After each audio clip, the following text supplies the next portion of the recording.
on the road. When a fork is in the road, What do you do? what do you do? When the wall is on your shoulder. Hello everyone and welcome back to my channel. My name is Alli and I welcome you back to my channel.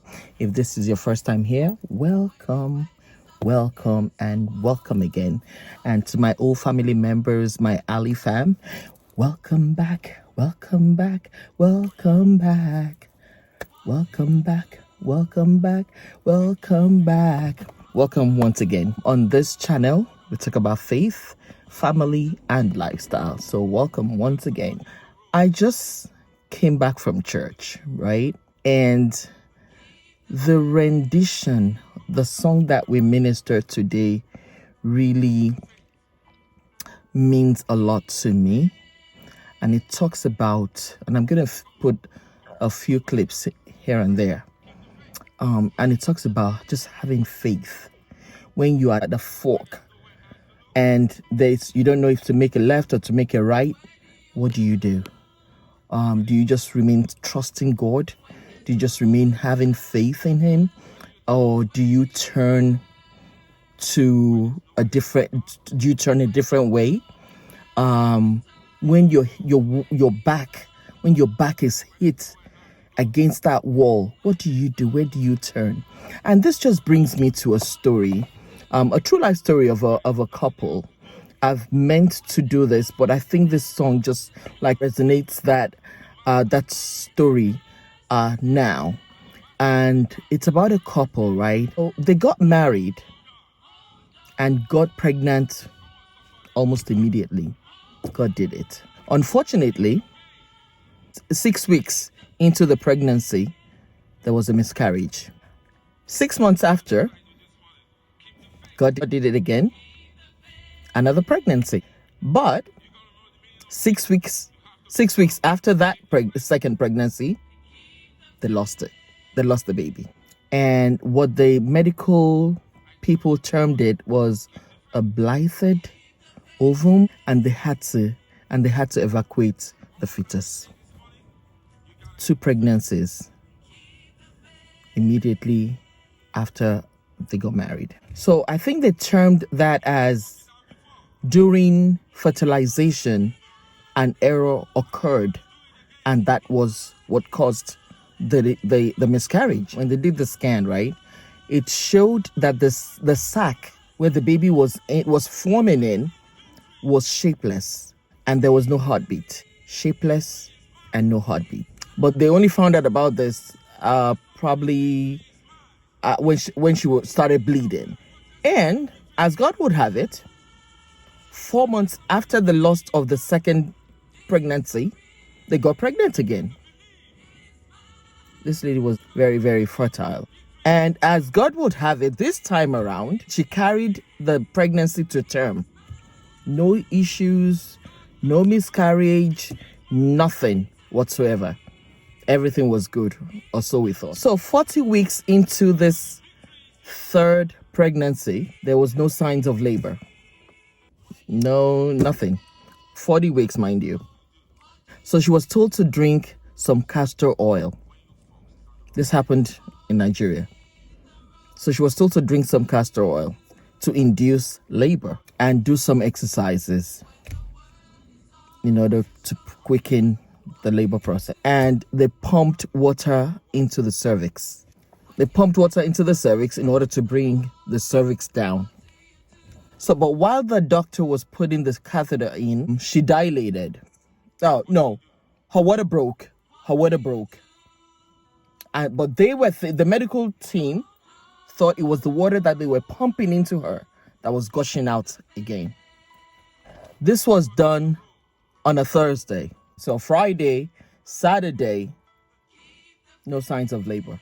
They gave her some meds, Cyotec or something they called it, to induce labor. This is a story of faith, honestly. Story of faith. And when you reach that crossroad, when your back is against the wall, what do you do? Do you still trust in God? Do you still have faith in Him? Let me continue the story. So they gave her the medication to induce labor. Nothing happened. That didn't even help. So the doctor suggested cesarean section and asked this lady what she thought about that. She looked at the nurse, and the nurse shook her head no. So she agreed with the nurse and said no. But surprisingly, Saturday evening, she went into labor.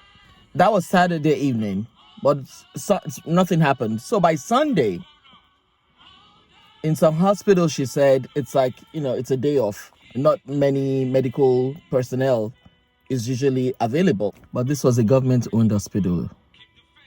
Government-owned hospital. But then she was moved from that hospital to a different hospital. This was a woman in labor. By the time they got no stretch out, no nothing, she walked. You walk yourself. They would always even tell you, we didn't kuku get you pregnant. You got pregnant on your own. So you waka come inside, you go waka even if you're in labor. So she walked out of the hospital to go to the second hospital. By the time she got to the second hospital, the baby's head had descended. And she gave birth to the baby because the baby's head had already descended. Unfortunately, this child, this baby, they had longed for, carried, by God's grace, carried to term this time, was dead. She didn't see the baby for 3 days, and she thought the baby was in the ICU. They refused to tell her what happened to the baby. On the third day, they finally broke the news to her that the baby was dead.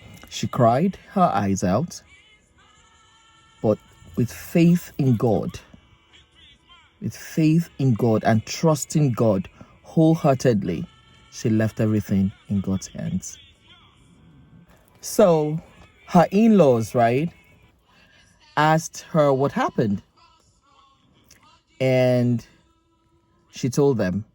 And then they went to pray on the mountain. I think they called the mountain of Eremo. They prayed, they fasted. After praying and fasting, and then they called one of the pastors on top of the mountain to pray, to round up the prayer that they had made by him praying. So after he had prayed, they offered him 2,000 naira, but he refused to take the money from them. One thing is, he told them to be careful of the person that brought them to the mountain. He told them to be careful of the person that brought them to the mountaintop for prayers. So life lesson is, in this scenario, trust no one, trust God. Because the people that you trust or you believe they have your best interest at heart mean no good for you. They don't mean well at all. And they don't have your best interest at heart. But trust God. Back to the story. True life story. After about 4 months after this birth, she got pregnant again. This is the fourth pregnancy. The same issue of the blighted ovum. They went to a church in Ibadan and prayed that the Lord will cure her of this blighted ovum issue. And she was kneeling on very hot sand. You know, when you're looking for something and you just keep praying, hot sand, with her knees, bare knees, just praying to God, crying that God should just heal her. The husband was really upset that she didn't trust in God. But again, they lost the pregnancy, the fourth pregnancy.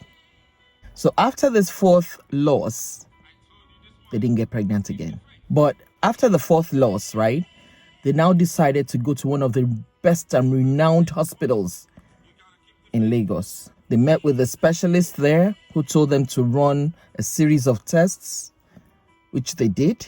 and including one to check if the fallopian tubes were blocked or not. I think she said one of the tests was called HSG, was one of the tests that was run on her. And the results showed that there was something, she called it. I can't remember the name of it. But one thing that the doctors told her is that she has extra tissue. She did the surgery for that, and they inserted catheter in her for 7 days so that the tissue will not grow back. People like us that, I want to have my baby in October, just like my birthday. I want to have my baby in June, just like my husband's birthday. We don't know what God is doing for us, though. We don't know what God has done for us. People like us that are like pigs. We lay down, get pregnant easily. We carry the baby full time, nothing. You don't know how grateful we should be to God. Those are the ones that get pregnant. Oh, I carry my baby to term. I have the baby easily. No C-section, no nothing. Or we got pregnant, had the baby C-section. The baby is alive. The mother is alive. Nothing. You don't know how grateful we should be to God. Doctors checked her blood and said the prolactin was high.